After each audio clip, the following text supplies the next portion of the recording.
underway. It's the 10-mile scratch race. A little earlier, we saw the 3,000 metres individual pursuit for women. A great final, a real heart-stopper. We won't ruin it for you. We'll be showing it to you a little later in the evening. Madonna Harris of New Zealand, Kathy Watt of Australia. But at the moment, it's the men on the track. We've got 26 riders. They've got to ride 10 miles, and it promises to be just as good as the points race last night.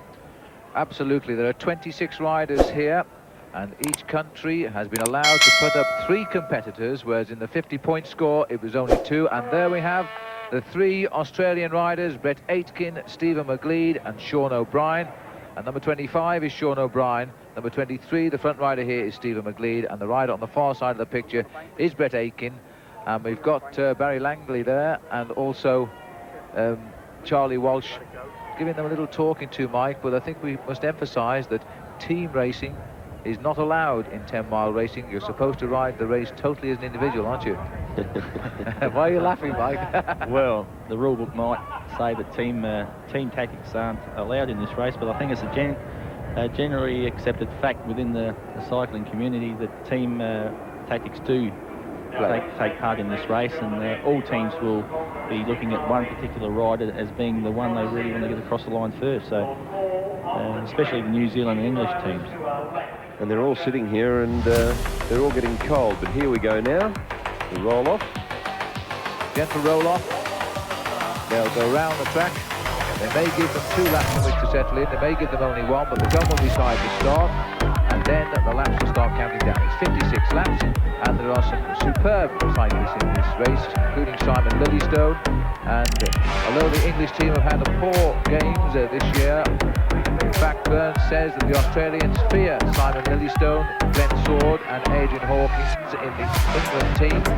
We've also got Maxwell Cheeseman of Trinidad, and the bronze medalist in the 50 kilometres point score, Alistair Irvine from Northern Ireland. He's in this race, and of course Gary Anderson, probably the #1 favourite here for New Zealand, because he finished 3rd in this event, which closed down the Commonwealth Games in Edinburgh 4 years ago. Now, Mike, we can't really talk about tactics because, as I say, it's technically an illegal manoeuvre, 10-mile racing. There's no doubt that riders will not chase down their own countrymen. For example, this is John Andrews of New Zealand, who's gone through and very rapidly up the bank. That was taken with a little bit of disdain by the Australian rider who's just gone through the front here, which is Brett Aitken. And Brett Aitken, he's had a couple of rides. He was caught in a losing team pursuit earlier today. He was in trouble in the point score with an accident last night.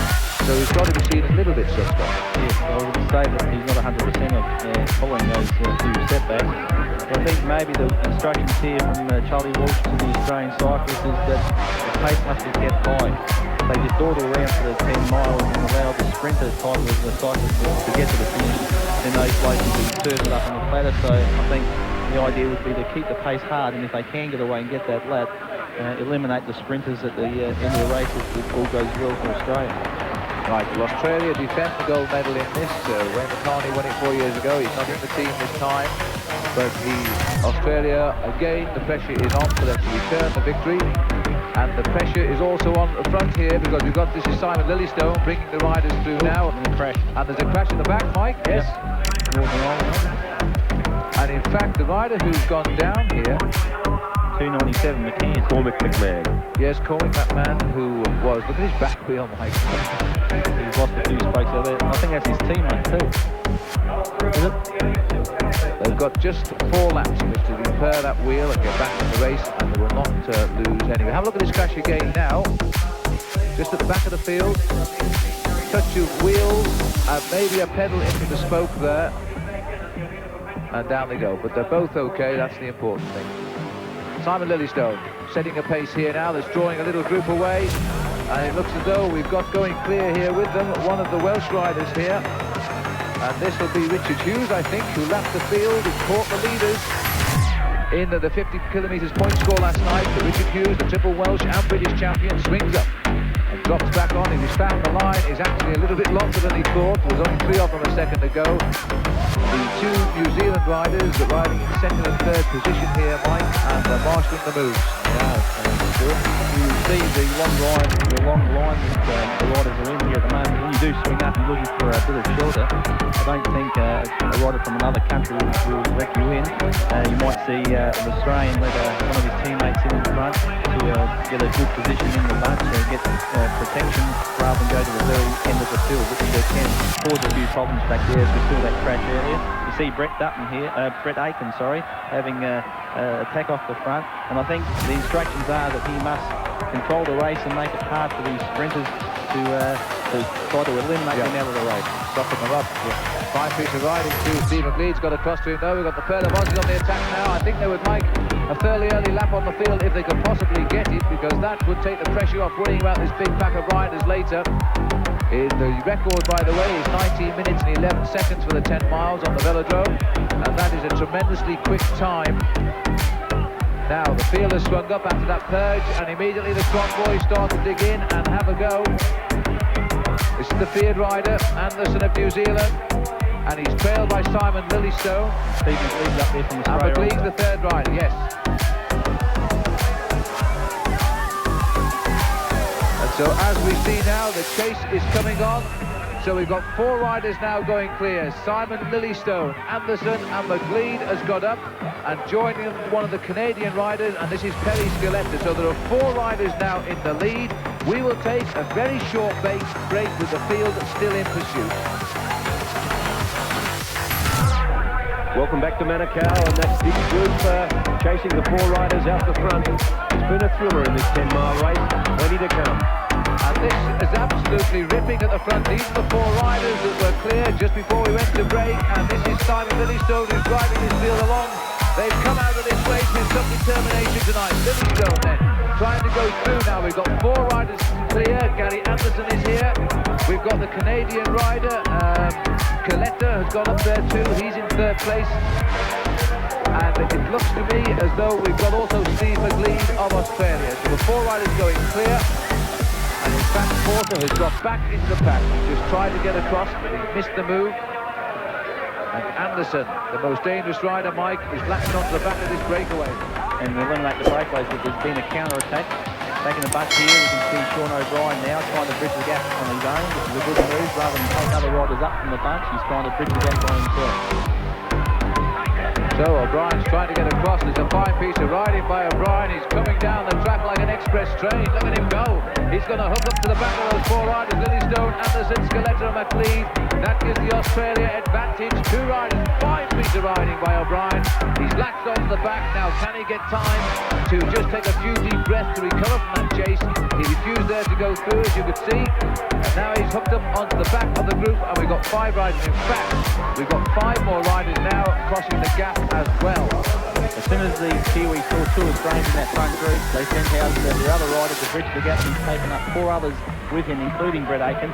So the 3 Australians are in the leading group at this stage, and they're leading by about 150 metres at this point of the race.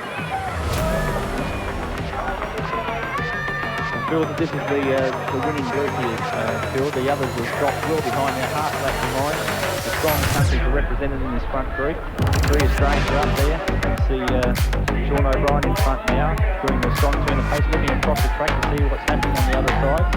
And one of the favourite Kiwis taking that second group, John Andrews, I feel he's going to be in trouble. He can't bridge the gap now, half lap behind the lead. Ray McLeod from New Zealand is the other New Zealand rider who's come up into this leading group. McLeod already a gold medalist in the earlier team pursuit. And it looks to me as though the pack of riders who've been left behind are going to be eliminated if they're caught by this group of 10. This is the leading group. They've got themselves into a little order of working now. We've got 2 Canadians up here as well.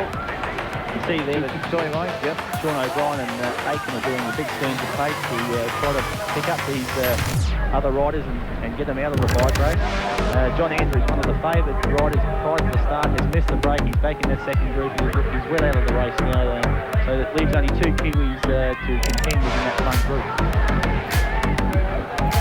Well, they've done the right thing. The men that read this, they were determined to split this field up immediately, and it was Simon Lillystone who started working hard to break it up. That's Lillystone on the front of the group now, but all the danger men are here, quite honestly, led by Gary Anderson, the two Australian riders who are here, Sean O'Brien and Stephen McLeod. So they've got the men they wanted up here, Mike, the exact two men. Yeah, well, the most important thing, Phil, is they've got the three members of the team in the front group, and the New Zealanders have only got two. You can see O'Brien again in front. He's doing a lot of turns, a lot of work at the front, keeping the pace high, which they have to do to pick up these stragglers in front, just get them out of the bike race and off the track, and then we can just concentrate on this group here, the leaders.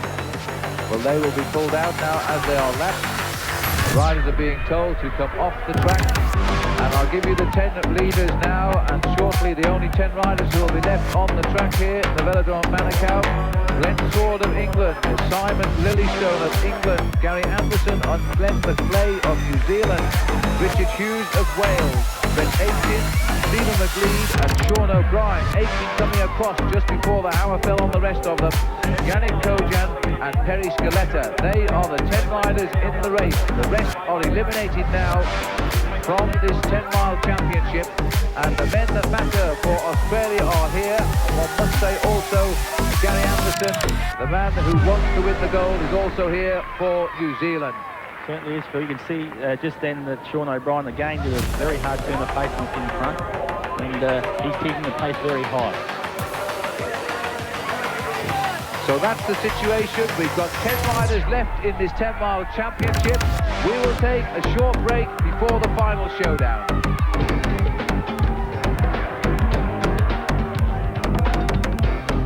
Well, indeed it is, and in fact, they're all coming together again at the moment, waiting to see who will make the move. In fact, 8.5 left. 8.5 laps. 8.5 people left. 8.5 people left, yeah. 19 to go, I think. Well, we saw a good attack by Simon Lillystone while you were away, but in fact he was picked up very sharply, and the Australians are worried about the English performances here. Simon Lillystone is good at this. He's well known to the Aussie boys because he was here for the Commonwealth Bank Cycling Classic in October and finished second to Matthew Lozano in that race. Of course, Lozano is in the Aussie lineup for the long road race of 173 kilometres on Saturday. I get the feeling, Phil, that Steve McLeod could be the hope for Australia. You can see him there. He's been up the front now for the last few laps, really testing the water, if you like, having a look around, just assessing a few of the riders on this and putting in a good turn of pace there. The New Zealander will follow him up. He won't go through. A lot of cat-and-mouse tactics now for this final part of this race. Brett Aitken attacking there. He's been very aggressive during this race. He could pinch it here now. The team tactics are going to play a big part in this part of the race. Well, this group is down to 9 riders now. There's only 9 riders left. 3 of them will take the medals. And the 2 Australians have been taking in turns to cause trouble. Brett Aitken now launches himself off the front of this scratch race. Remember, the first 3 back of the medalists. There's nothing more complicated than that tonight. And they've come back together again. The one rider who dropped from the lead group of 10 was the Canadian Perry Scaletta. He was under pressure every time the attack came. And when Simon Lillystone launched the attack a few minutes ago, and that proved too much for the Canadian Scaletta. He's left his 2 teammates in here though, so Canada's still in with a shout. Now let's see, they've slowed right down, Mike. This is the dangerous moment. Who's going to launch the attack? Very dangerous moment now, but the 3 Australians must be aware of the fact that a late attack here could spell danger, so they must cover everything that moves. And if one of the Australians take off, then the other 2 left in the bunch could protect. You can see here that Brett Aitken again is going. He's under the instruction to keep this pace hard, to keep the pace on and the pressure on for these final laps, to try to eliminate the possibility of a big attack coming from behind. Well, this speed of Brett Aitken, he is a man of immense talent in speed. See how he split that bunch? He split that bunch into 2 by just turning on the gas. Lillystone's marked him quickly, and he's come on. He's swung up a little bit too, but we've still got Glenn McClay in this leading group. Gary Anderson's joined it. The others are clawing their way back, and all 9 are coming back together again. As we go down to 12 laps to go, Aitken back on the front. He'll swing up the banking this time and let McClay do some of the work. Anderson comes through now, being trailed by the firepower of Brett Dutton. 7 laps to go. Shortly, somebody is really going to go. I'm sorry if I said that, I meant Aiken, of course, who's just come through, and he's starting to open up the gap now. He's got to weaken the opposition with a big sprint at Mike. He is. He's starting to soften these track sprinters up. You can see there, Livingstone is going to the lead now. I feel this Canadian won't even have any interest in going to the front, because he's been avoiding going to the front ever since this break was established. You can see again, he swings up high. He will not get to a turn of pace. It's O'Brien now in the lead. He's done some hard work to establish this break early in the piece. The Canadian again, the elbow goes out on moving up the track. Livingstone taking the lead again. Brett Aiken's also up there.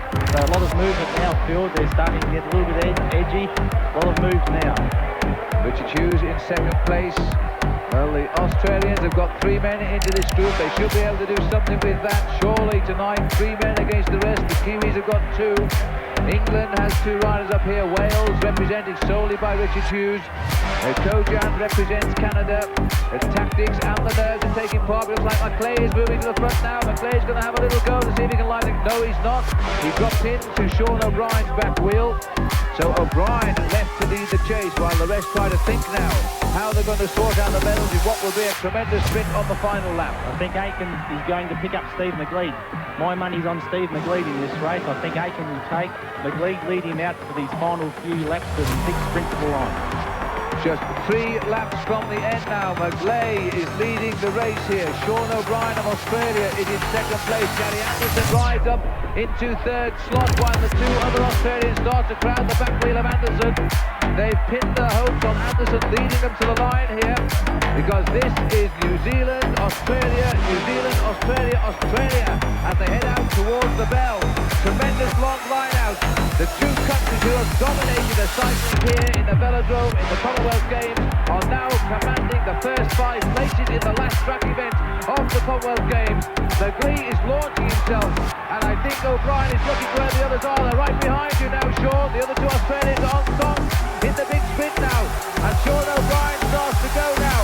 As they go down the back straight, he grits his teeth now as Sean O'Brien goes, followed by Stephen McLeod. McLeod's going to launch himself for the goal now, and it's O'Brien. McLeod on the inside. Gary Anderson, through from nowhere, has taken his 3rd gold medal of the Games. Unbelievable. This has been the most incredible night in New Zealand cycling. They have performed the hat-trick on the velodrome, and look at this for a sprint, Mike. You see Anderson there using his head to try to manoeuvre Brett Aiken out of the way. He's still boxed in there. He's got nowhere to go. McLeod on the outside of O'Brien leads into the straight. Anderson underneath, he finds a bit of room there. Does he go under the blue line? No, it's still clear of the blue line. Right on the line, he throws his wheel and gets up. I don't know, Phil. Yep. We'll have to wait for the photo. A superb sprint, and Australia have had to take defeat at the hands of the Kiwis this week. Look at that, there it is. A quarter of a wheel, I think, will come through as the official decision. And Sean O'Brien and Stephen McLeod will settle for silver and bronze. And the Kiwis tonight will not believe tonight ever happened. An absolutely marvellous ride by Gary Anderson, Steve.